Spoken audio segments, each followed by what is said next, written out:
afternoon. You're watching the English newscast on Future Television. I'm Lena Tamim, and these are today's top stories. Prime Minister Tamam Salam meets with visiting UN humanitarian chief Valerie Amos at the Grand Sarai and discuss an upcoming donor conference designed to ease the burden on countries hosting large numbers of Syrian refugees. U.S. Secretary of State John Kerry meets with Iranian Foreign Minister Mohammad Javad Zarif in Montreux, Switzerland, in a third consecutive day of talks regarding Tehran's nuclear program. And more than 30 people are killed in a coal mine in Ukraine's separatist stronghold of Donetsk. The United Nations humanitarian chief Valerie Amos has held talks with Prime Minister Tamam Salam in Beirut. Speaking after her meeting with Salam at the Grand Sarai, Amos said the two discussed the pressing issues the country was facing, including insecurity caused by the advance of the Islamic State group, as well as the spillover of its advance, the Syrian refugee crisis. Thank you very much, and good morning, everyone. I've just had the opportunity of having a very productive meeting with Prime Minister Tamam Salam. I took the opportunity of thanking him, his government, and the people of Lebanon for the incredible generosity that they have shown to the Syrian refugees that have arrived in Lebanon over the last 4 years. We are all very conscious of the economic and social impact on Lebanon of hosting over 1 million registered refugees and other Syrians who are not registered as refugees but are here in the country. We discussed the situation in the region, particularly the insecurity that is being caused by the spread of ISIL.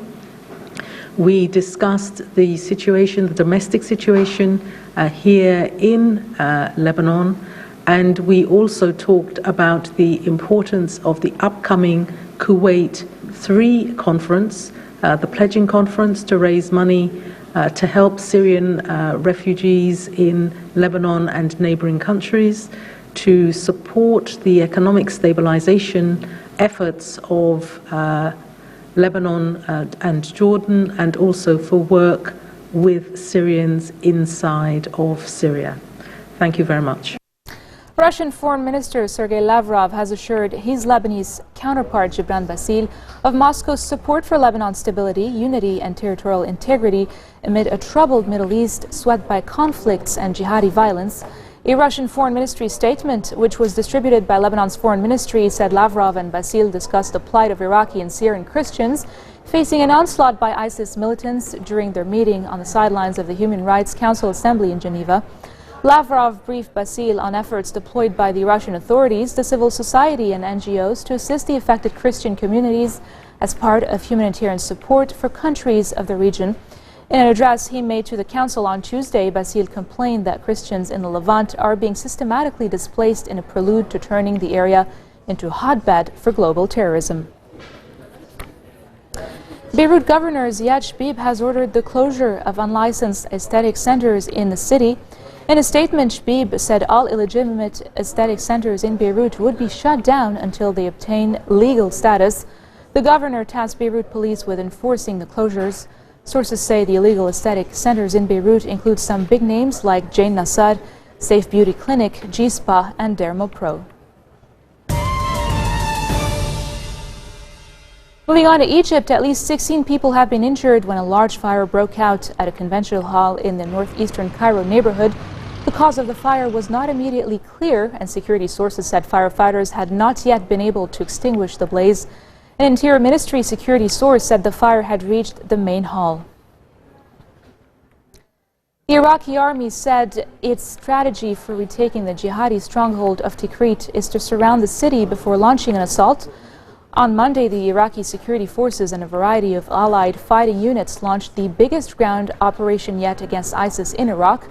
Backed by jets and helicopters, the 30,000-strong force is moving in from 3 main directions, their progress slowed by suicide bombers, sniper fire and booby traps. A senior commander said operations were currently focused on preventing ISIS from launching more attacks and cutting supply lines to stop reinforcements and weapons from reaching Tikrit.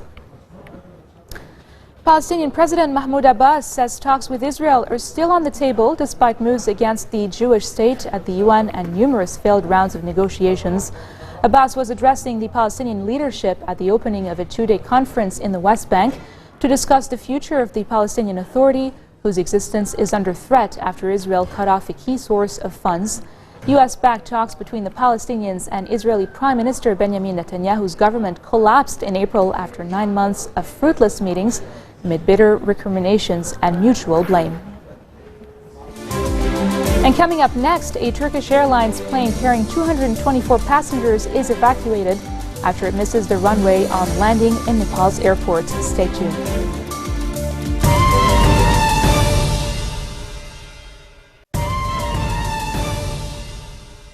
Welcome back. Tehran has called the speech of Israeli Prime Minister Benjamin Netanyahu to the U.S. Congress on Iran's nuclear talks deceitful and a desperate attempt to impose an irrational agenda. In his speech to Congress, Netanyahu said the world must stand together to stop Iran from gaining access to a nuclear weapon. Iran denies accusations it wishes to produce such a weapon and is currently in talks with the U.S. and other powers over its nuclear program. U.S. President Barack Obama dismissed Netanyahu's speech, saying the Israeli leader did not offer any alternatives. And still on the issue, U.S. Secretary of State John Kerry has met with Iranian Foreign Minister Mohammad Javad Zarif in Montreux, Switzerland.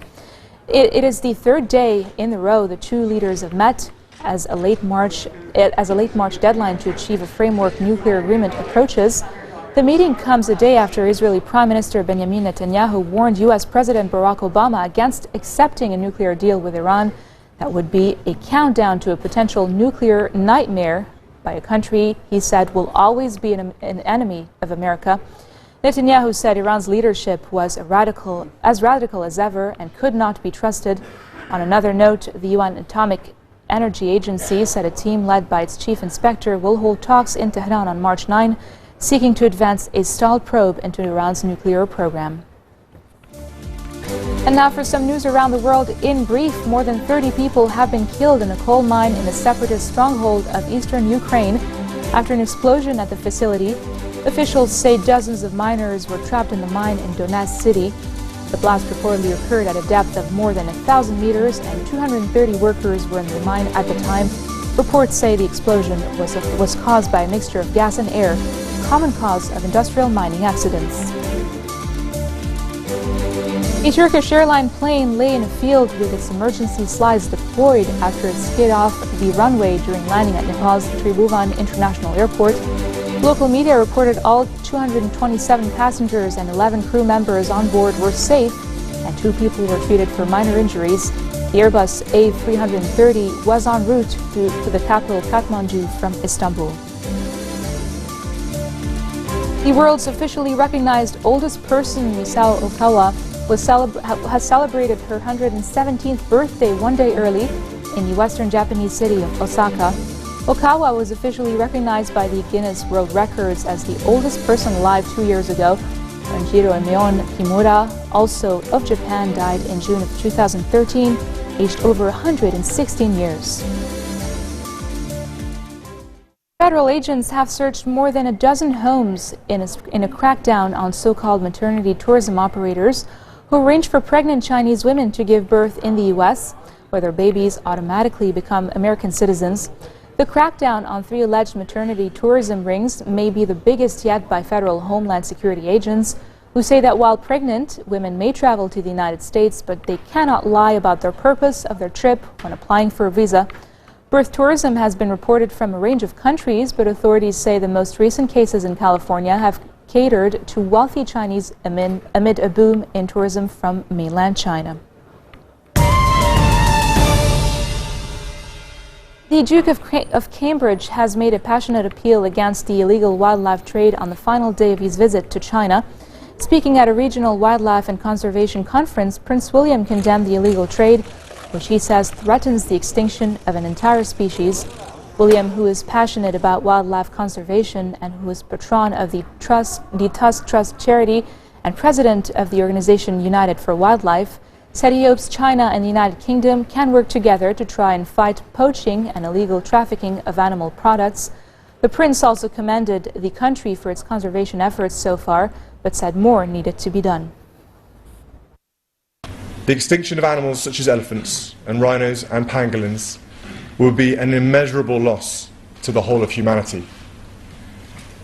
The illegal wildlife trade is therefore our common enemy. It is a vicious form of criminality, plundering the natural resources of poorer countries, taking lives, hindering development and spreading corruption. It erodes the rule of law, fuels conflict, and may even fund terrorism. China can be a global leader in the fight against illegal wildlife trade. And I greatly hope that the United Kingdom and China can partner with one another in this endeavour. Ending demand for ivory is down to citizens across the world.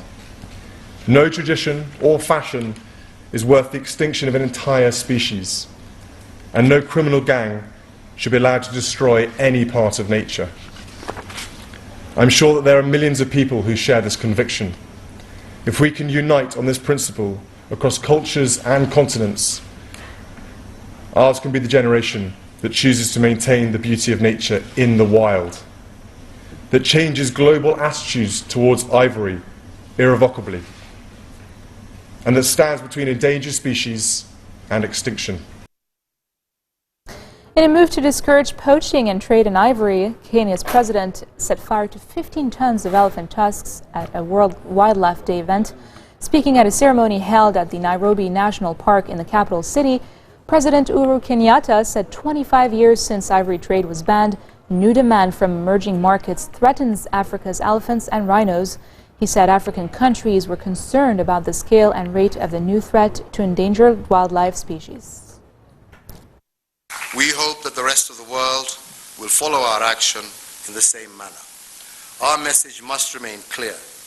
Many of these tusks belong to elephants which were wantonly slaughtered by criminals. We want future generations of Kenyans, Africans, and indeed the entire world to experience the majesty and beauty of these magnificent animals.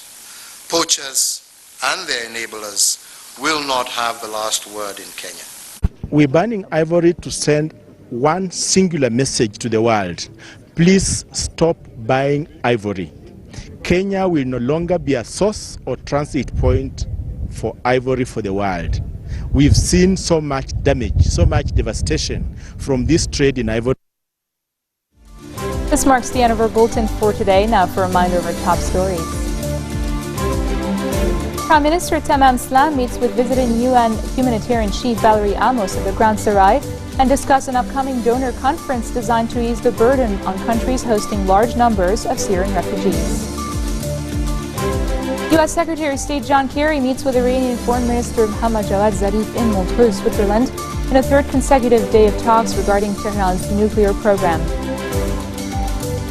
And more than 30 people are killed in a coal mine in Ukraine's separatist stronghold of Donetsk. Those are your top stories for today. I'm Linda Tamim, wishing you all a very pleasant evening.